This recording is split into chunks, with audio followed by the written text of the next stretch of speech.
Hey, Taylor Elwood here, and welcome to the Sovereign Submission Podcast. In the past, this was known as the Men's Mysteries Podcast, and I've changed to Sovereign Submission because the nature of my work has continued to change and evolve as I've gotten deeper and deeper into exploring what healthy men's work looks like from the frame and perspective of submission. And so I've changed things over. And it's interesting because as I've changed things over, I've also had to kind of wrestle with the question of how do I explain this to people? So today I'm going to share some thoughts around sovereign submission and what it is I mean by sovereign submission. Because a question that I think naturally arises is, can you really be a submissive man and also be in your sovereignty? Often when we think about the word sovereignty, we think of the word sovereignty or sovereign in relationship with kingship, with being a ruler. And one of the things that I've done is I've taken the classic archetypes of the king, the lover, the warrior, and the magician, and I've applied a subversion to them. And we're gonna get into all of that, but the one that we're gonna explore today is the subversion of the king or the sovereign, and that is the subversion of the steward. And so that's part of what this exploration is, because I think again the question naturally arises: is it possible to be a submissive person and be a sovereign? And I would argue actually that a submissive person is definitely in their sovereignty. In today's culture, what I see in a lot of the men's workspace is I see a prevalent message of men need to lead in relationship. Men need to be leading, and part of the argument is made that women don't feel safe if men aren't showing that they can show up with presence and show up with leading. I get all that. But here's the challenge that I find with that particular message is that not all men want to lead. Not all men want to be leading in every single area of their life. And because of that, I think that when I see that message of, men need to lead, it actually ends up creating this performative pressure around how men show up in relationship that isn't necessarily genuine or authentic. Because it's like, I've always got to show up in this specific vein of energy, this specific way. And if that's running counter to how you show up, it becomes very problematic. Nishan, welcome, and glad to have you here. Feel free to ask questions or drop comments in as you feel inclined as I'm going through this. So, having realized this about the men's workspace and being a men's work coach myself, I will say this. I think that it is important for men to show up for themselves. It's important for men to learn how to lead in different areas of their lives as needed. And sometimes that means at the same time learning how to surrender into submission. Stepping into sovereignty and surrendering into submission is a significant aspect of what sovereign submission is about. When I work with men, one of the things that I do is I explore how they can give permission to themselves to fully surrender into the recognition that they don't need to always be in charge or be in the lead. And, let me be very clear. I'm a submissive in a 24/7 DS dynamic. That's my choice. It's my preferred lifestyle. It's something that I've come to recognize. It took me a while to get there, and I'll tell that story. I've told some of that story in the articles that I've written, but I'll tell that story in a live session here at some point as well. But what I've also found is that, this exploration of submission doesn't have to be limited to somebody who's interested in a 24/7 dynamic. It could be a man who's just curious as to what it would be like to be able to surrender in the bedroom, or what it would be like to be able to say, I don't need to be in charge of every single aspect of my life or my relationship. That's the beauty of exploring this concept of surrender. And the thing of it is that when we think about the masculine, normally we think of the masculine as being this very active principle, right? The masculine is always taking action. So one of the questions that I think naturally arises, certainly that I've gotten, is, if a man is submissive, is that man really rooted in his feminine? Is he actually being masculine at all, or is he giving away his masculinity? And my response to that is that a man who steps into his submission in a conscious and healthy way is still rooted in his masculine. He is not giving away his masculine by choosing to submit. He's just choosing to operate from a different place, a place of surrender, a place of service, a place of devotion. And that's what it means to be the steward. The steward is the subversion of the king in the king, magician, warrior, lover archetype series. What the steward does is the steward serves his kingdom from a place of service. He is looking at, like, how can I choose to serve my family? How can I choose to serve my beloved? How can I choose to serve my kingdom, so to speak, from a place of awareness, from a place of choice and devotion? This is a very powerful, sovereign choice to make. He's not having to be in control of everything. He's relinquishing control in certain ways, and he's doing it from a place of sovereign awareness. Sovereignty comes into play through conscious choice.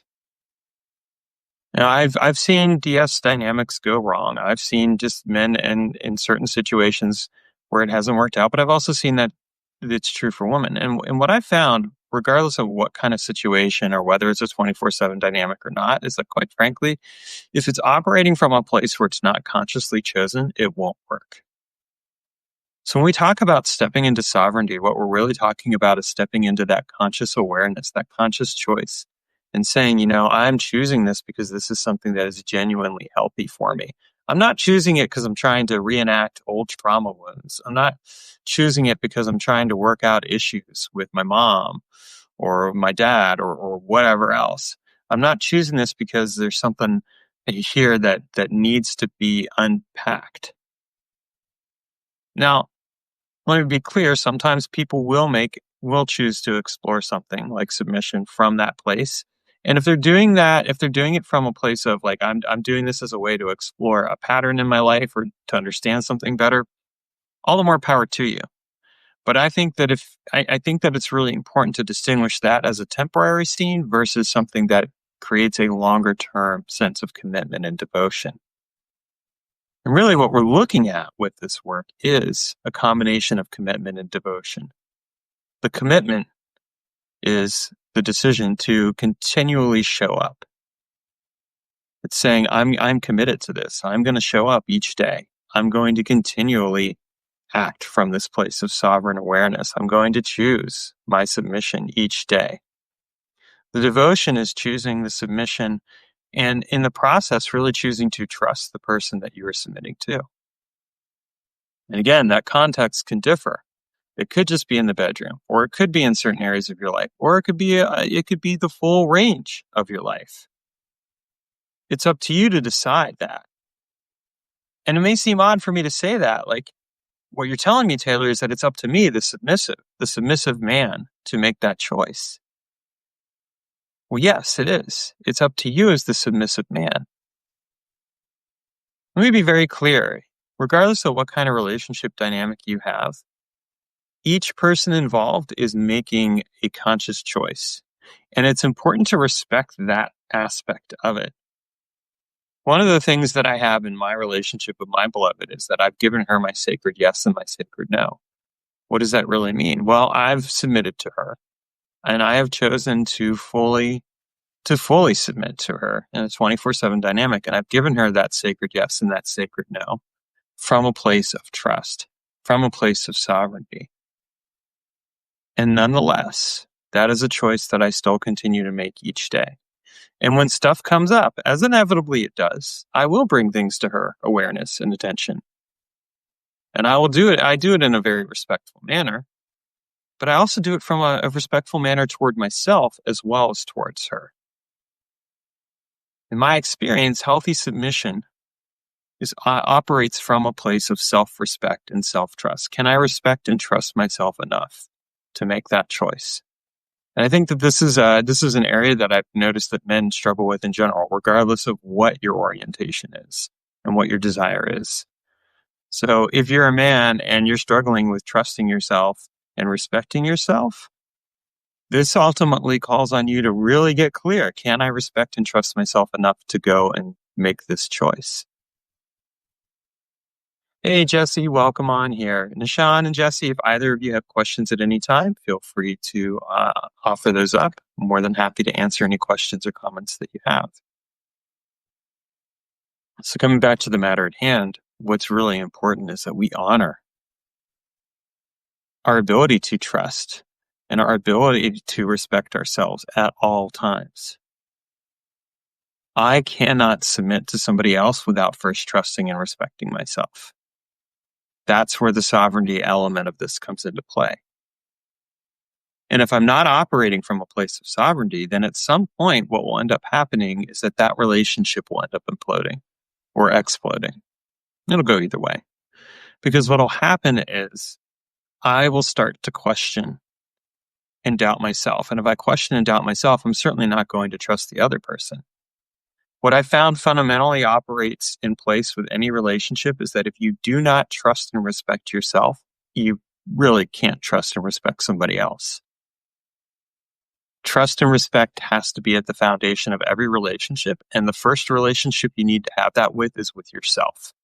So as the steward, which is the subversion of the king, or we'll say queen in this case, it's really important that you have that trust and respect baked in to the foundation of your relationship with yourself. If you're going to give yourself over to somebody else, you need to trust and respect yourself. And part of that trust and respect is fully knowing that you're going to speak up.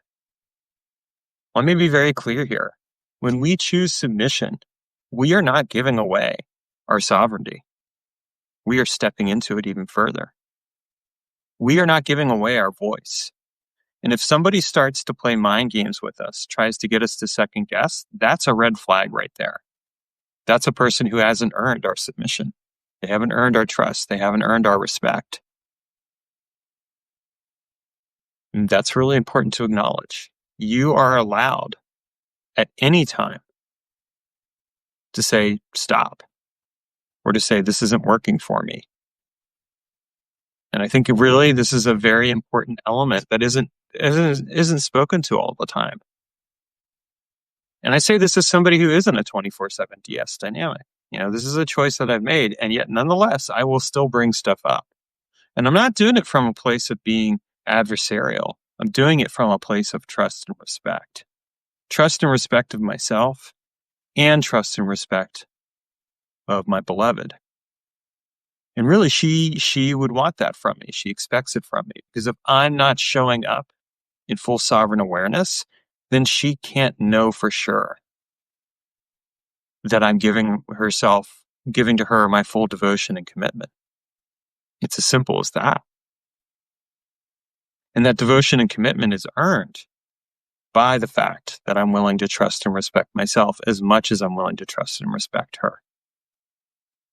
When I look at this as an expression of healthy masculinity, and really maybe just healthy relationship in general, I'm gonna kind of address this a little bit more broadly, but this is the work that I do with men. But it's also important in general is that when I look at it from this perspective, the way that I look at it is, it is really important to trust and respect yourself and have a voice. I've found that being in a 24/7 DS dynamic, which is healthy, that I actually have more of a voice now than I ever had before. I've been in relationship dynamics where I had someone, for example, once tell me that she really wanted me to just be agreeable all the time. Code word, that's nice guy behavior, by the way, just in case you didn't know, or codependent behavior. As a submissive, I'm not always agreeable. I am going to speak up. I'm going to share my concerns. I don't think that being agreeable is the key. If anything, what it is that I'm going to come to you in perfect love and perfect trust. And I'm going to speak up. And I'm going to share concerns. And the role of the Dom is to actually address that is to address the needs of the submissive. Not necessarily the wants, but definitely the needs. The needs of the submissive must always come first. This is part of being in that sovereign awareness. So I have to speak to my needs. If I don't speak to my needs, she can't do anything about that. That's just pure and simple. But part of her role as a dom, as a mistress, is that she's going to be able to speak up and say,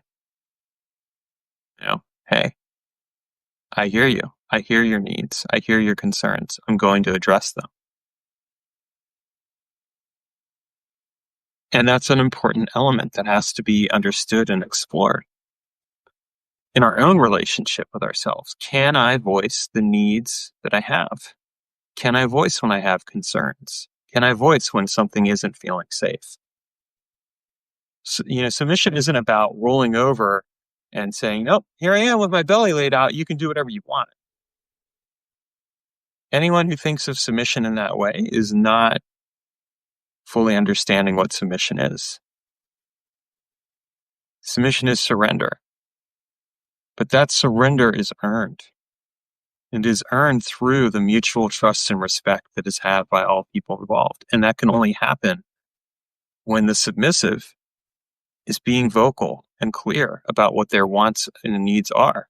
And this doesn't mean that their wants will automatically get fulfilled, because in a very real sense, like, I can offer my wants up and say, this is what I want. That's different from a need. And something that I really appreciate is Andrew from Infinite Devotion. He once said this. He said, in the relationship, the need of the submissive comes first, and then my needs as a dominant come second.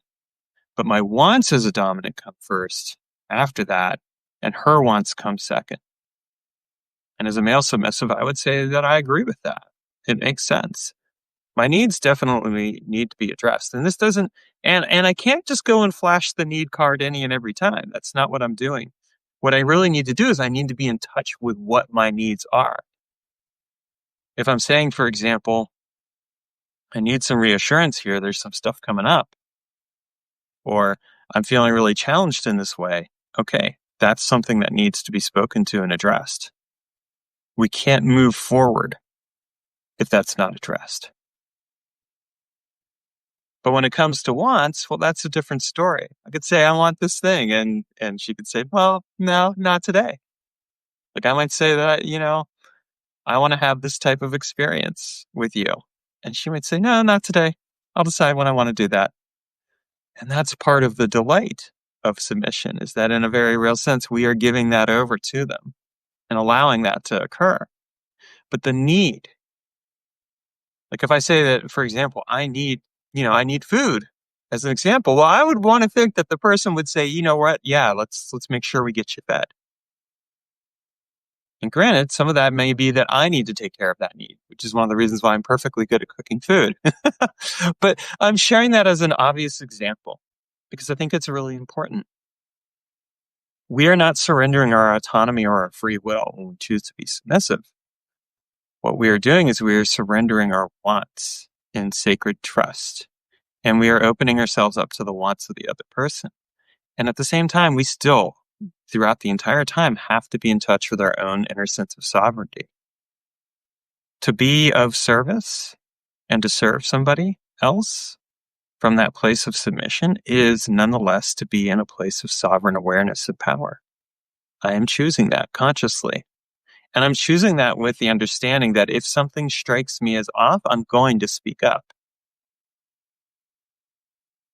I'm going to speak up and share what my concerns are. And I'm going to want to know that that person's going to pay attention and address those concerns.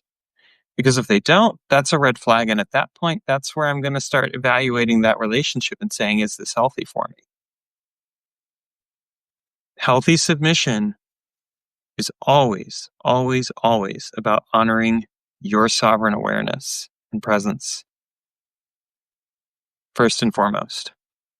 Because how can you truly give yourself to somebody else if you haven't given yourself to you? So for those of you who are on here live, if you have any questions or comments, I welcome them.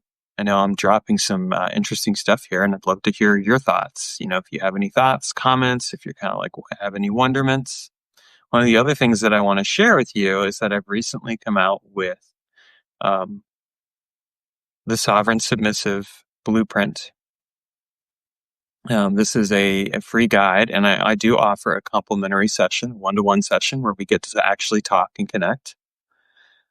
I want to be clear that the way that I do this work is that when I work with people, I am working with them, like whether it's one-to-one or group coaching, it is really working through this notion and this idea of submission as a healthy expression, in this case of masculinity, but really a healthy expression of relationship, honoring your deepest truths, honoring your deepest selves, and knowing at the same time that you come equipped with with the awareness of like, hey, here's where I need to advocate for myself, or here's what I need to be aware of. I found that as I have submitted to Sheena, my beloved, that one of the most fundamental truths that has come out of it is that I have given myself to her in a very real and powerful way. And part of giving myself to her in a real and powerful way comes back to that honoring of trust and respect. I know I've said it a number of times now, but the reason I'm really mentioning this is because I think it's fundamental to this whole experience. And it's fundamental to the expression of who we are as healthy human beings. When I say healthy, what do I really mean? I mean that we're integrated with every aspect of ourselves. We're integrated with our shadows. We're integrated with the wounds. This isn't about just healing, okay? We're not trying to put a Band-Aid over something and fix it and make it all better. We're honoring and acknowledging our deepest truths and our deepest selves. And it takes a lot of work. Last year at this time of the year, I was in the midst of a deep journey that I had started around healing my relationship with the feminine. I realized that I could not be in relationship with another person in my life without addressing this, because what I kept seeing is that I kept bringing my wounds into the relationship, and not in a way that was really helpful or healthy for me or for that other person. And it's something I didn't even realize that I was doing on an unconscious level, is that in a real way, I was looking for somebody else to quote unquote fix or heal me. We do this sometimes. First, and I want to say this first, like, have some compassion for yourself, right? Because we all do it. I don't know a person alive who doesn't do this, who doesn't bring this into a relationship. We're not taught. We're not given a relationship manual that says, "Hey, have yourself figured out," and talk to the parts in you that need to be talked to and worked with and healed and loved and understood and connected with. Like, that doesn't happen easily. And I say this as somebody who's on the verge of 49, and it's taken me this long to figure some of this stuff out. And that is a huge part of what this work's about. To know that we can truly give ourselves over to somebody else, we have to give ourselves to ourselves first. That may seem like an odd thing to say, but I think it's a central truth. Because when I can surrender to myself, when I can surrender the need to control every aspect of my life, the need to have my hands on the steering wheel, I'm not just surrendering that to someone else. I'm literally surrendering that to myself. I'm saying, like, I don't need to have this level of control. I don't need to manage everything in my life. And let me just say, it is exhausting to manage everything in your life. I say this very from experience, because I've been there, done that. So today, as we're wrapping this up here, I want you to kind of think about, if you're someone who finds yourself like identifying with this and thinking like, how, this is interesting. This is something I want to explore. One, I want to invite you to connect with me. I'd love to book a complimentary one-to-one session where we can talk about this and explore what this looks like for you and how it might show up in your life, and how, and like what the guardrails are, like what you can do to safeguard yourself. And at the same time, really surrender into a dynamic where you can genuinely trust the person that you're with as well as yourself. So that's available to you. The takeaway that I hope you get from today is that the choice to submit is not the abrogation of your free will. It is not you giving away every single decision of your life. It is actually choosing in a very conscious and real way to trust and respect yourself enough to say, this is something I want for myself, and I'm going to voice my truth and my desire, and I'm going to continue to speak up. I'm going to speak up every day as needed and when needed. This isn't for the lighthearted, or not lighthearted. This isn't for the faint-hearted, okay? You could be lighthearted. I don't have a problem with that. But this isn't for the faint-hearted. And I think it's really important to recognize that. Like, this isn't something that you enter into casually. This is a choice that you're making. And you're making it in large part in relationship with yourself, but you're also making it in relationship with whoever you choose to connect with in this way. Give yourself, a moment to really reflect on that, like what that means to you. And know that if you need some help with this, I've got you. I can handle your intensity. I can meet you where you're at. And I can show you that you can be met fully. Something I like to say is that I can only show up for somebody else as much as they show up. Or I can only show up for someone else as much as I show up for myself. And this applies to this and really anything in life. The choice to show up for yourself is the first step into sovereignty. It is also the first step into submission, and the two go hand in hand. So thank you for watching. If you have any questions or comments, feel free to drop them in the post below, or if you're on YouTube, feel free to do that there. And make sure you subscribe if you haven't already. Go ahead and heart this post as well. I'd appreciate it. And again, thank you so much for being here.